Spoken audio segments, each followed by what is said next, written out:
Hello friends, welcome my YouTube channel. Friends, आज हम आप लोगों को बताने जा रहे हैं एच आई वी ह्यूमन, हमारा एच से human immuno डिफेंसी virus. Human immuno डिफेंसी virus जो एच आई वी को हम एड्स भी कह सकते हैं, जिसे कहते हैं एड्स। इनको एड्स हो गया, एच आई वी हो गया, आप दोनों कह सकते हैं, एड्स भी कह सकते हैं, एच आई वी को भी कह सकते हैं।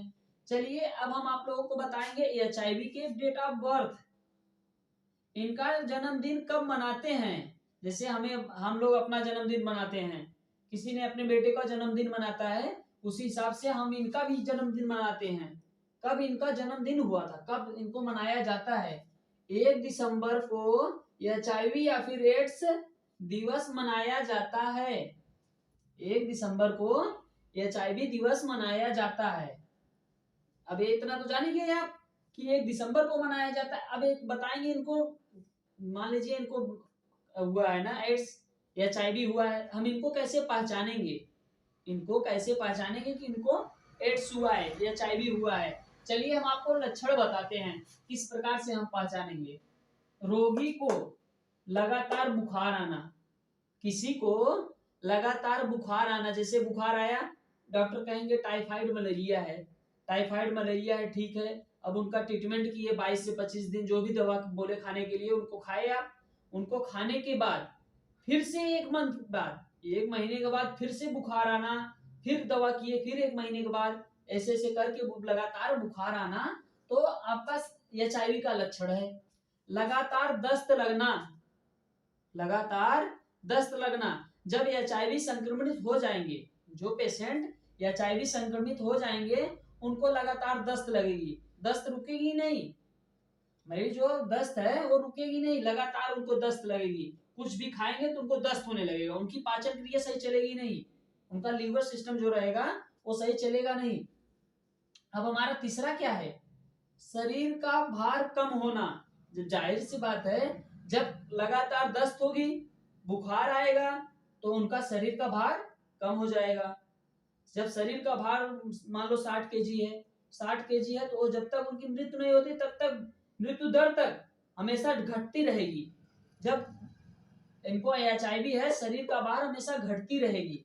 अब हमारा चौथा क्या आ जाएगा, रात्रि में पसीना आना, पसीना आना, रात्रि में पसीना आना, किसी भी प्रकार से जब इनको एच के जो मरीज हैं, इनको रात्र में पसीना आना, रात में भी इनको पसीना आएगा।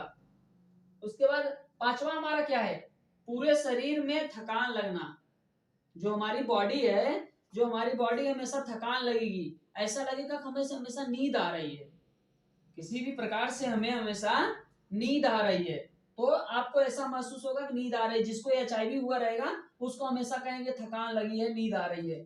तब हमारा छठवां लक्षण क्या है, किसी भी चीज को निगलने में परेशानी, निगलने मीन्स खाने में, कंठ में, जब एच हुआ रहेगा तो इनको कंठ में परेशानियां आएगी, खाएंगे तो यहाँ पे जाके लुढ़केगा, जिसको कहते हैं अटक गया है। जब इनको खाएंगे तो अटक गया है जैसी परेशानियां आएगी, उस परेशानियों में तो आप समझिए कि इनको एच का लक्षण है। अंदर से भूख लगेगी, अंदर से भूख लगेगी, पर पूरी तरह से खा नहीं पाएंगे, जिनको एच का लक्षण रहेगा। अब सातवां हमारा लक्षण क्या है, त्वचा तथा गुप्त रोगों पर दाने आना। त्वचा तथा गुप्तांगों, जिस प्रकार से हम कहते हैं गुप्त रोग उनके हुआ है, तो त्वचा पे दाने आना, एच का जो लक्षण है, जो त्वचा हमारी है, जो चेहरे पे दाना आना, और उसके बाद गुप्तांगों पे दाना आना, तो वही हमारा लक्षण है कि एच का लक्षण यही है कि उनको दाना आने लगेगा। और उसके बाद आपको बताया ही है कि रोग, लगातार बुखार आना। इसके बाद क्या, कैसे होगा एच जैसे उनको एच होगा है, तो आप कैसे, किस प्रकार से संबंध बनाएंगे कि उनको एच से आप में कन्वर्ट हो जाएगा।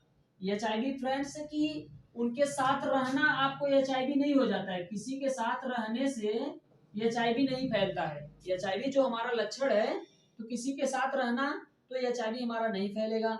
एच हमारा एक दूसरे से ब्लड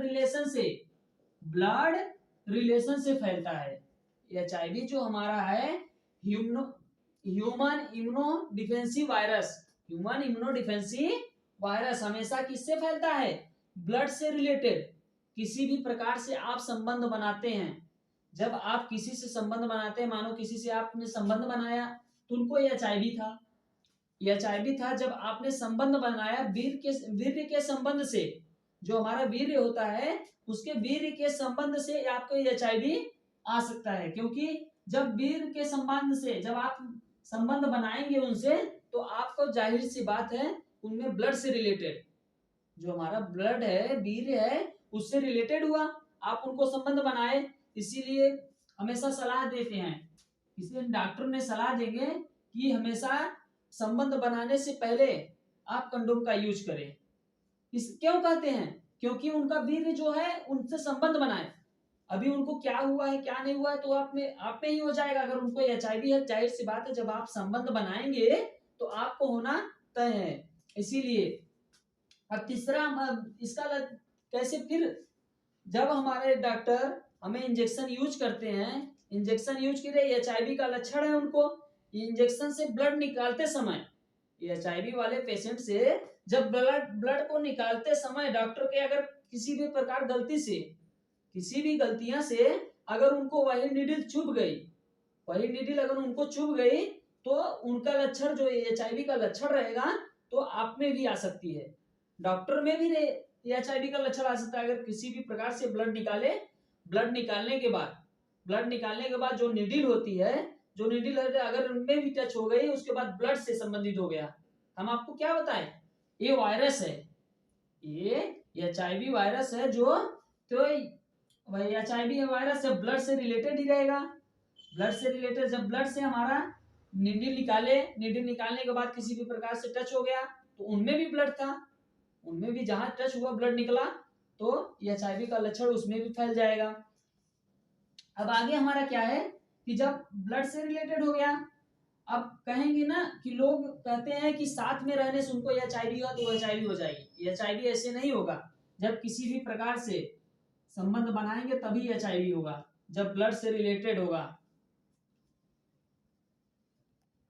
बॉयज और गर्ल्स जब संबंध बनाते हैं तो आप किसी भी प्रकार से बताएंगे कि बॉयज और गर्ल्स को संबंध बनाने से फैल सकता है। आपने वहां तो मान लीजिए कि कंडोम का यूज किए, आपने वहां तो कंडोम का यूज किए, लेकिन लिपसिंग करते समय, जब लिपसिंग किए, लिपसिंग करते समय ये नहीं तब भी फैल जाएगा, नहीं।